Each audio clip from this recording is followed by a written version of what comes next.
La fission nucléaire, c'est la meilleure solution pour produire notre électricité décarbonée aujourd'hui. Ah ouais, et tu fais quoi des déchets radioactifs, hein? Parce qu'aujourd'hui, on sait pas quoi en faire, hein. Donc je pense pas que le nucléaire ce soit une solution en fait. Ça, c'est un discours que j'ai trop entendu et c'est pour ça que je vous résume la vérité des déchets nucléaires et que c'est pas si terrible que ça aujourd'hui. Alors déjà, revenons à la base. Pourquoi avons-nous des déchets nucléaires en France? Parce que nous produisons 70% de notre électricité avec la fission nucléaire. La fission nucléaire, vous donnez à manger à votre centrale nucléaire de l'uranium 235. Pendant 4 à 5 ans, les pastilles d'uranium restent dans le réacteur. Elles font plein de fission, elles développent toute leur énergie et au bout d'un moment, vous avez un combustible usé que vous retirez de la centrale. Ce combustible usé est extrêmement radioactif parce qu'en fait, quand vous cassez votre atome d'uranium, ça va se diviser en plusieurs atomes et certains d'entre eux sont extrêmement radioactifs. Vous avez du sélénium, du zirconium, du césium, du palladium, de l'iode, bref, un cocktail de produits de fission très radioactifs. Si vous restez à côté d'un combustible usagé de centrale nucléaire pendant ne serait-ce qu'une seconde, vous avez reçu une dose létale et vous mourrez dans les prochains jours. Je vous invite à voir la série Tchernobyl qui raconte le sort des pompiers qui ont éteint l'incendie le jour de l'accident et qui étaient en fait nez à nez avec des morceaux de combustible qui avaient explosé, qui s'étaient éparpillés tout autour de la centrale.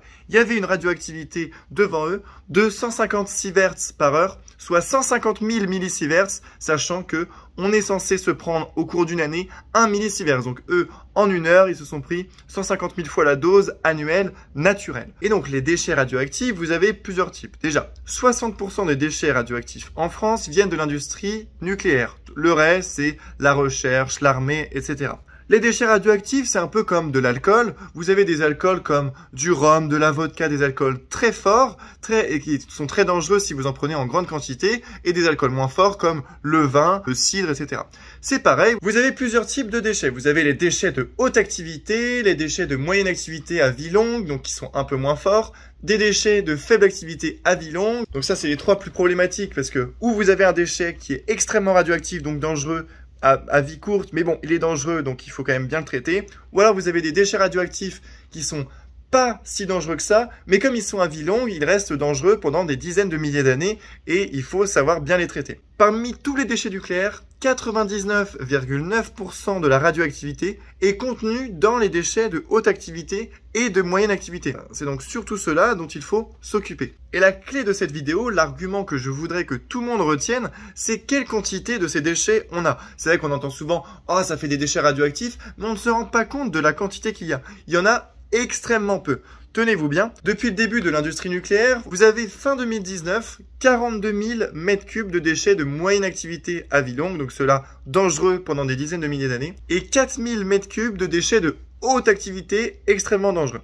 Mais ça représente combien 4 000 mètres cubes, 42 000 mètres cubes? Ça représente en tout 12 piscines olympiques. Donc vous avez 12 piscines olympiques de déchets nucléaires. Ça représente des dizaines d'années de fonctionnement d'une électricité extrêmement décarbonée, peu chère, en France pendant des dizaines d'années. Et 12 piscines olympiques, vous ne pouvez pas dire que c'est beaucoup. Donc vous avez vos 12 piscines olympiques de déchets radioactifs dangereux qu'il faut traiter. Ça, vous le mettez dans un coin de votre tête. Et maintenant, vous mettez en perspective avec la quantité de déchets tout confondus qu'on a en France. Les ordures ménagères, par exemple. Vous savez que quand vous jetez des choses à la poubelle, tous vos emballages, plastiques, etc., des piles usagées, tout n'est pas recyclé. Vous avez la moitié qui va être recyclée, mais l'autre moitié qui va être ou incinérée ou enfouie. Oui, oui, enfouie. On n'en parle jamais, mais une grande partie de nos déchets, à savoir 20 millions de tonnes par an, donc 20 millions de mètres cubes, puisque une tonne c'est plus ou moins un mètre cube, vous avez 20 millions de mètres cubes, et ça représente combien de piscines olympiques? Ça représente 5000 piscines olympiques.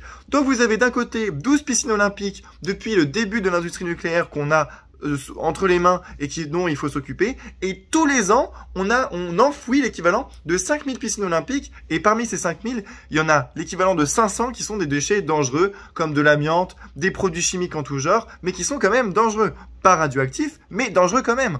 Et on n'en parle jamais. On ne parle jamais de nos 500 piscines olympiques qu'on enterre chaque année, alors que l'industrie nucléaire, je le rappelle, c'est 12 piscines olympiques pour plus de 30 ans d'industrie nucléaire. Bon, revenons sur nos déchets nucléaires. Qu'est-ce qu'on va en faire? Eh bien, nos 12 piscines olympiques, elles sont actuellement à l'usine de La Hague en Normandie, en train de refroidir. parce que ces déchets, en fait, ils sont encore chauds. Il y a toujours des réactions radioactives qui se passent à l'intérieur et ils sont encore chauds, ils doivent refroidir pendant au moins 60 ans pour les déchets de haute activité. Les déchets de moyenne activité, c'est beaucoup plus rapide, seulement quelques années. Et ensuite, où est-ce qu'on va les mettre? Eh bien, il y a un projet français qui s'appelle CIGEO qui consiste à les enfouir à 500 mètres de profondeur. Ils seront vitrifiés, donc en fait vous allez les mettre dans du verre, ils vont être emprisonnés dans du verre pour que ce soit bien étanche et stable sur le temps, mis dans des caissons en acier inoxydable, puis enfouis à 500 mètres de profondeur dans des roches d'argile extrêmement stables.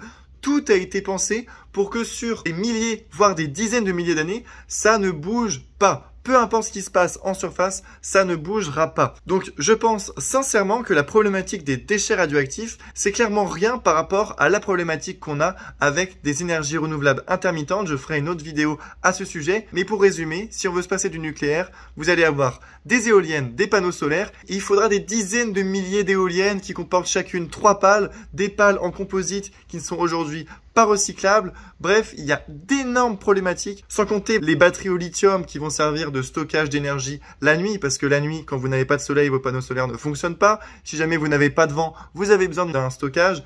Donc, la problématique des déchets nucléaires, honnêtement, c'est pas grand chose mis en perspective avec toutes les autres problématiques qu'il y a sur les énergies renouvelables. C'est mon avis. Faites-vous votre avis, mais 12 piscines olympiques qu'on enfouit à 500 mètres de profondeur, ça ne tue personne. Vous avez une électricité 24 heures sur 24 décarbonée à bas coût qui a la meilleure empreinte carbone. Et oui, le nucléaire, ça a la meilleure empreinte carbone par rapport à l'éolien. C'est 2 fois mieux que l'éolien, c'est 6 grammes de CO2 par kWh contre environ 12 grammes pour de l'éolien et 50 grammes pour du solaire. Alors, ça n'a rien à voir avec les 400 grammes du gaz et les 1000 grammes de la centrale à charbon. Mais quand même, si vous voulez plus de détails, je vous invite grandement à aller voir la chaîne YouTube du Réveilleur qui a fait plusieurs vidéos de 30-40 minutes pour tout détailler sur les déchets nucléaires, l'enfouissement, même la transmutation pour réduire le volume de ces déchets nucléaires. Je vous spoil pas. En attendant, abonnez-vous et je vous dis à bientôt pour de prochaines vidéos. Je vais en faire sur la voiture électrique prochainement et sur le rapport de RTE Futur Énergétique 2050 qui décrit quelles sont les possibilités